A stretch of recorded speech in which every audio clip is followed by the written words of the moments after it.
د الحاج مولوي محمد یاسین فهیم صاحب د نبوي سیرت خپرونې ته د هیله چې دا خپرونه تر پای پورې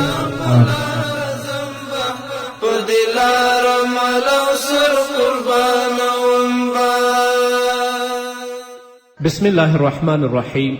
الحمد لله رب العالمين حمد الشاكرين، الصلاة والسلام على سيد الأنبياء والمرسلين سيدنا ونبينا وشفيعنا ومولانا محمد وعلى آله وأصحابه الطيبين الطاهرين. قدرمنو اوریدونکو د ژوند د لارې د خپرونې مینوالو، السلام علیکم ورحمة الله وبرکاته. ستاسو روغتیا او خوشحالي د پاک رب نه غواړم، په دې هیله چې د صحت او عافیت جامې په تن ولرئ او خوشحالي مو په برخه وي. دا دی زه محمد یاسین فهیم د ژوند د لارې د خپرونې په وړاندې کولو کې ستاسو په خدمت کې یم. زموږ د نننۍ خپرونې موضوع بیا هم د محمد رسول الله صلی الله علیه وسلم مبارک سیرت، چې په نننۍ خپرونه کې به د طایف غذا همدارنګه د تبوک غذا وڅیړو. د حنین د غذا څخه وروسته د ثقیف ځینې ماتې خوړلې ډلې طایف ته په تیښته ولاړې. د هغوی د ننوتو څخه وروسته د طایف خلکو د ښار دروازې وتړلې، د خپلې قلاګانې او همدارنګه د خپلې مورچې هم ترمیم کړې او دومره خوراکي مواد او جنگي ساز و سامان یې په ښار کې ځای پر ځای که چې د یو کال لپاره یې بسیا کوله. د طایف خلکو د جنگ لپاره پوره تیاری وکړ.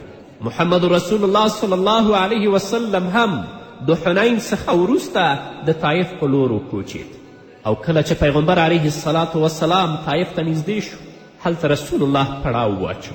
د مسلمانانو قرارګاه د طایف د ښار عمومي دیوال تر څیرمه وه، لکن مسلمانان ښار ته په داخلېدلو بریالي نه شول، ځکه د طایف خلکو د ښار دروازې تړلې وې او د طایف ځوانانو د ثقیف ځوانانو په مسلمانانو باندې غشي ورول، چې په دې نتیجه کې ځینې صحابه کرام رضوان الله تعالی علیهم اجمعین هم شهیدان شول.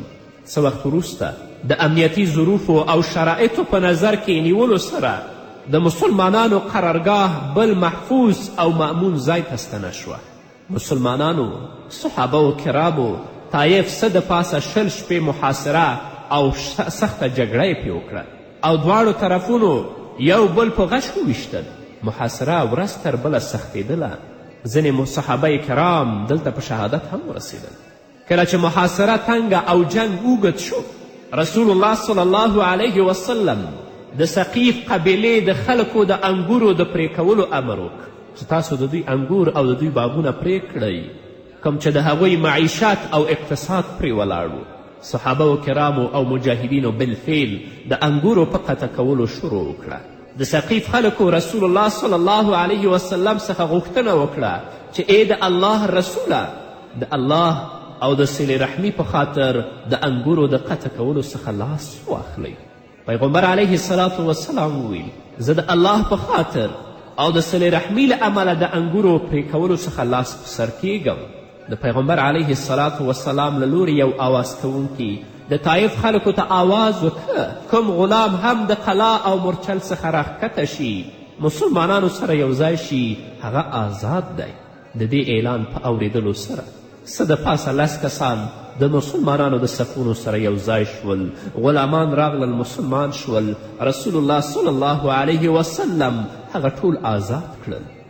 بیا هم محمد رسول الله صلی الله علیه وسلم ته د طایف د فتح کولو اجازه ونه شوه. نو عمر بن خطاب رضی الله تعالی عنه ته امر وکړه چې د لښکر د واپسي اعلان وکړي. خلکو د اعلان په اورېدلو شور جوړ کړه چې د طایف د فتح پرته به څنګه ستنیږو، څنګه واپس کیږو. رسول الله صلی الله علیه وسلم ورته سبا سهار د جنگ کولو حکم ورکړ. سبا چې جنگ وشو، ډیر مسلمانان زخمی شول. بیا رسول الله صلی الله علیه وسلم ویل که د الله خوښه شوه زه سبا واپس ځم. د دې په اورېدلو مسلمانان ډیر خوشحاله شول. بیا هم محمد رسول الله صلی الله علیه وسلم ته د طایف د فتح اجازه ونه شو. د طایف خلکو په خپله خوښه په اسلام کې د داخلېدلو اراده ظاهره کړه. نو رسول الله صلی الله علیه وسلم خلکو ته د واپس تللو امر وکړه چې تاسې راوګرځئ، ځکه هغوی په خپله د اسلام کې د داخلېدلو اراده ظاهره کړې مسلمانان کیږي. کله چې رسول الله صلی الله علیه وسلم او ورسره مجاهدین د طایف څخه راوګرځېدل، جارانې ته راورسېدل. هلته یې پړاو واچوه. د هوازن د وینځو او غنیمتونو توزیع څو شیبې وځنډوله. هغه وینځې او مالونه ورسره ول هغه یې لا مسلمانانو ته نه و تقسیم کړي، ویې ځنډول تر څو چې مسلمانان راټول شي. د دې نه وروسته بیا محمد رسول الله صلی الله علیه وسلم تقسیم شروع کړ. په دې تقسیم کې محمد رسول الله صلی الله علیه وسلم انصارو ته هیڅ ورنه کړ. کله چې انصارو د محمد رسول الله صلی الله علیه وسلم دا پراخ ویش ولید چې د قریشو او نورو عربي قبایلو ترمنځ کیږي، د هغوی په زړونو کې یو څه خبره پیدا شوه چې دا موږ ولې بې برخې پاتې شو. کله چې پیغمبر علیه الصلاة والسلام له دې څه خبر شو، انصار یې راجمع کړل او ورته ویې فرمیل ای انصارو، تاسو د هغې ذلیلې او بیکاره دنیا په خاطر خفه شوي یئ کومه چې الله رب العزت څخه د یو ماشي په انډول هم قیمت نه لري. دا مالونه مې د ځینې خلکو د زړه راښکلو او په اسلام کې د داخلولو لپاره هغوی ته ورکړل او تاسې مې ستاسې اسلام ته وسپارلی. ای د انصارو ډلې، آیا تاسې په دې خوښ نه یاست چې خلک اوښان او وزې د ځان سره یوسي او تاسې د الله رسول د ځان سره یوسئ؟ په هغه ذات دې زما قسم وي د چا په قبضه کې چې د محمد روح دی، که چیرې هجرت نه وی نو زه به ارومرو د انصارو څخه یو تن وم. که ټول خلک په یو لاره او انصار په بله لاره تلل نو ما به حتما د انصارو لار تعقیبوله. ای الله په انصارو د هغوی په اولادونو او د اولادونو په اولادونو یې رحم وکړي. د رسول الله صلی الله علیه وسلم د دې وینا په اورېدو انصارو دومره وژړل چې ګیرې په اوښکو لمدې شوې او په ژړا ژړا یې ویل موږ د رسول الله صلی الله علیه وسلم په ویش او په خپله برخه باندې راضي او خوښ یاستو.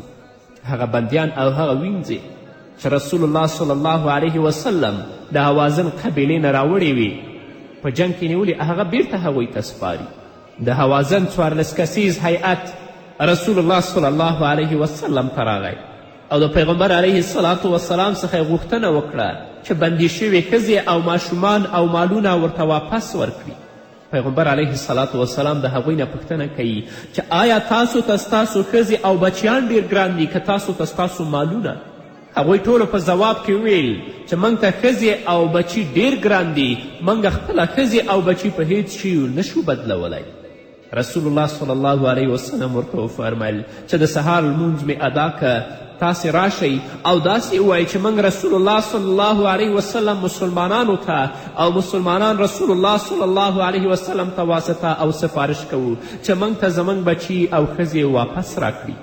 د سهار لمانځه څخه وروسته د هوازن هیئت همغه وکړل چې رسول الله ورته ویلي ول.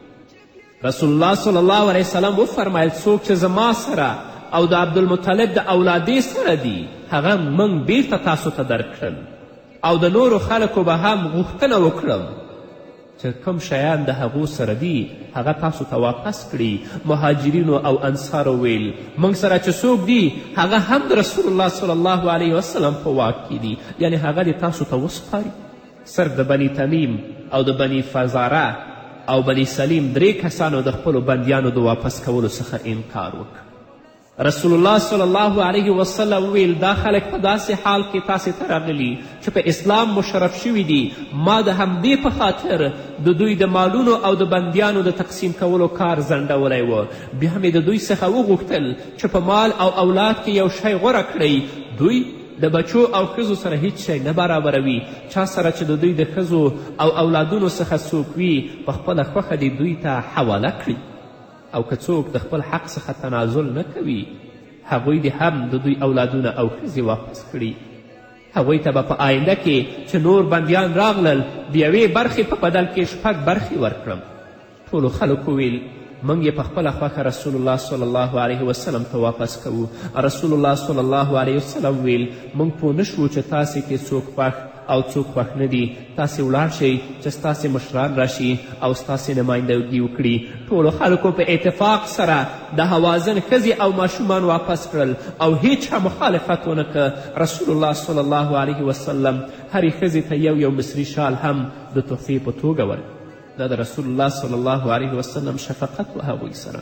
دا د رسول الله صلی الله علیه وسلم اخلاق و هغوی سره چې هغوی ټول د محمد رسول الله صلی الله علیه وسلم د اخلاقو نه متاثره شول او د اسلام په مقدس دین کې داخل شول. په دې هکله به نور واورو قدرمنو اورېدونکو خو د یوې دمې نه وروسته بیا هم زموږ سلامونه او نیکې هیلې ومنئ. کله چې مسلمانانو خپل بندیان رسول الله صلی الله علیه وسلم ته راوړل، په هغوی کې د رسول الله صلی الله علیه وسلم رضاعي خور شیما بنت حلیمې سعدیه هم وه. دا د حلیمې سعدیه لور وه. په داسې حال کې چې مسلمانانو نه پیژندله، د راوړلو په وخت کې ورسره د تشدد تعامل کړی و. د دې سره چې هغې مسلمانانو ته ویلي ول قسم په خدای چې زه ستاسې د پیغمبر رضاعي خور یم، خو هغوی یې په خبره باور نه کوه. کله چې رسول الله صلی الله علیه وسلم ته هغه راوستل شوه، ویل ای رسول الله صلی الله علیه وسلم زه ستا رضاعي خور یم. رسول الله وفرمیل نښه یې څه ده؟ هغې ویل زما په شا باندې ستا د غاښ نښه ده چې تا هغه وخت په ما لګولی و چې ما په شا کینولی وي. رسول الله صلی الله علیه وسلم نښه وپیژنده. بیا یې ورته رسول الله خپل څادر خور که، په هغې کینوله. بیا یې هغې ته اختیار ورکه چې ما سره په عزت او احترام پاتې کیږي او که غواړې چې جامې درکړم او خپل قوم ته ځي. هغې ویل زه خپل قوم ته تلل غواړم. شیما بنت حلیمې سعدیه په اسلام مشرفه شوه. رسول الله صلی الله علیه وسلم ورته د جامو نه علاوه 3 غلامان، یوه وینځه او 2 رأسه او ویزې هم ورکړې او په ډیر عزت یې رخصت کړه. کله چې مسلمانان د طایف څخه د مدینې په لور روان شول، رسول الله صلی الله علیه وسلم ویل دا دعا ووایئ آئبون طائبون عابدون لربنا حامدون. چې رسول الله صلی الله علیه وسلم ته ویل یا رسول الله ثقیف ته ښېراوې وکړه. رسول الله صلی الله علیه وسلم وفرمیل الله ثقیف ته هدایت وکړه او اسلام ته یې راوله. مخکې له دې چې رسول الله صلی الله علیه وسلم مدینې منورې ته ورسیږي، په لاره کې عروه بن مسعود الثقفي ورپسې راورسید، اسلام یې قبول که. بیا خپل قوم ته ورغی. قوم ته د احترام وړ سړی و او لوړ اجتماعي مقام یې درلود. خپل قوم یې د اسلام قبلولو څخه خبر که او هغوی هم اسلام ته راوبلل، خو ځینو شرفکو په غشو ویشت او شهید یې کړ. ثقیف د عروه د وژلو څخه 2 میاشتې وروسته په خپلو کې مشوره وکړه او دې نتیجې ته ورسېدل چې د خوا او شا قبایلو سره د جنگ توان نه لرو، نو په خپلو کې تعهد وکړه او ټول مسلمانان شول. او پلاوی رسول الله صلی الله علیه وسلم ته واستوه. د اسلام نه وروسته خپل پلاوی محمد رسول الله صلی الله علیه وسلم ته مدینې منورې ته واستوه. د ثقیف هیئت مدینې منوره کې د رسول الله صلی الله علیه وسلم حضور ته راغی. رسول الله صلی الله علیه وسلم ورته د مسجد نبوي په یو طرف کې خیمه ووهله. د هیئت غړو اسلام قبول که او د رسول الله صلی الله علیه وسلم څخه یې غوښتنه وکړه چې د هغوی تر ټولو غټ بت لات مات نه کړي او تر 3 کالو پورې پرېږدي. رسول الله صلی الله علیه وسلم دا غوښتنه په کلکه رد کړه. بیا یې د 2 کالو، بیا د 1 کال، تر دې چې د 1 میاشتې پورې د پرېښودو غوښتنه وکړه. رسول الله صلی الله علیه وسلم دا ټولې غوښتنې د دوی رد کړې او امر یې وکړ چې پخپله د هغوی د قوم 2 مسلمانان، ابو سفیان بن حرب همدارنګه مغیره بن شعبه د لات د ماتولو لپاره ولاړ شي. د ثقیف هیئت بیا غوښتنه وکړه چې لمونځ ورته معاف کړي. د دې په ځواب کې رسول الله صلی الله علیه وسلم ویل لا خیر فی دین لا صلاة فیه، په هغه دین کې چې لمونځ نه وي هیڅ خیر نشته. هیئت چې کله په مدینې منوره کې خپل کارونه خلاص کړل او خپل ټاټوبي ته تلل، رسول الله صلی الله علیه وسلم ورسره ابو سفیان بن حرب او مغیره بن شعبه واستول. لات مات که، اسلام په ثقیف کې خپور شه او د طایف ټول خلک په اسلام مشرف شول. د دې نه وروسته بیا د تبوک غزا مخې ته راځي. عربي قبایلو د رومي امپراتوري په خلاف د جنگ او حملې جرأت نه درلود. همدارنګه رومیانو تر اوسه پورې د موته جګړه نه وه ویره کړې. د رسول الله صلی الله علیه وسلم نظر دا و چې مخکې له دې چې رومي لښکر عربي حدودو ته داخل شي او د اسلام مرکز تهدید کړي او د خطر سره مخامخ کړي، باید اسلامي لښکر د روم هیواد ته داخل شي. د تبوک غزا د هجرت په 9 کال کې د رجب په میاشت کې پیښه شوه. رسول الله صلی الله علیه وسلم دا غزا د سختې ګرمي په موسم کې وکړه. چې میوې تیارې وي، د خلکو میوې تیارې وي او دوی دا غوښتل چې د خپلو میوو تر سوري لاندې کینی. سفر لرې او په بې اوبو صحرا کې و او د دښمن تعداد هم زیات و. رسول الله صلی الله علیه وسلم مسلمانانو ته د هغوی کار او مسئولیت واضح که چې د غذا لپاره تیاری ونیسي او د تګ لورې او جهت یې هم ورته اعلان که. دا په خلکو باندې د سختي وخت و او په هیواد کې وچکالي وه. منافقینو د ځانونو لپاره بې شمیره بهانې ولټولې او د رسول الله صلی الله علیه وسلم سره جهاد ته تلل د قوي او صفاک دښمن له ویرې او د سختې ګرمۍ څخه تیښتې او جهاد سره د مینې نه درلودلو او د حق په اړه د شک او ریب له امله بد ګڼل.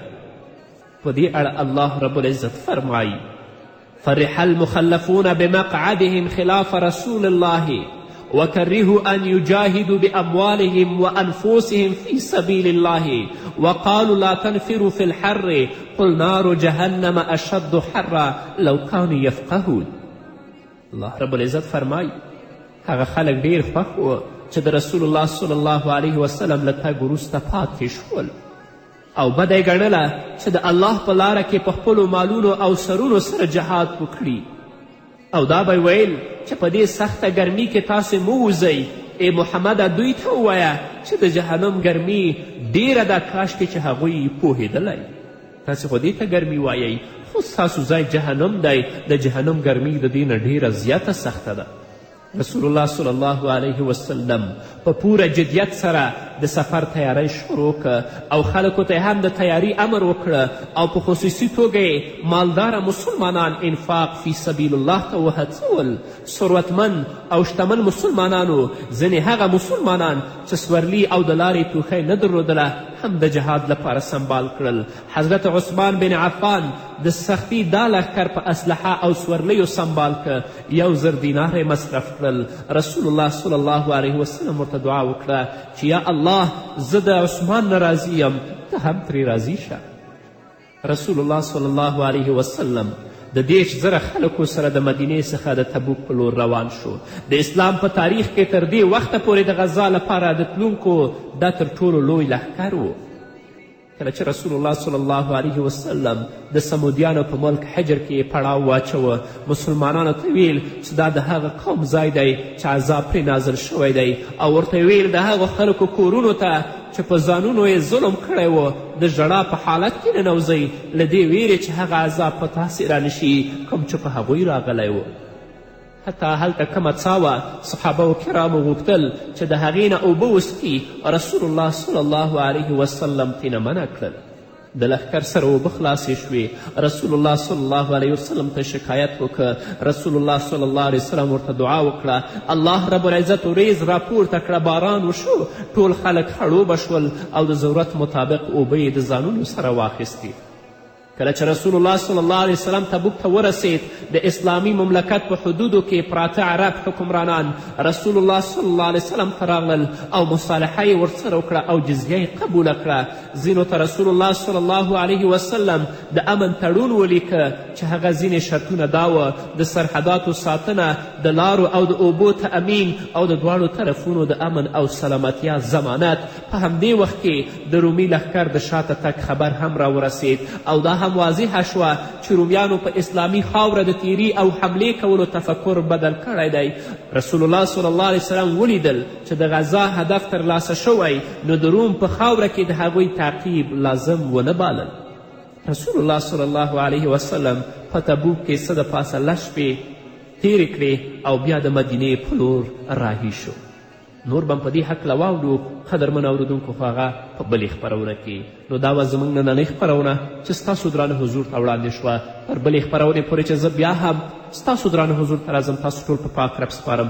پاتې ژوندم نیکمرغه، ښاد، بریالي او کامیابه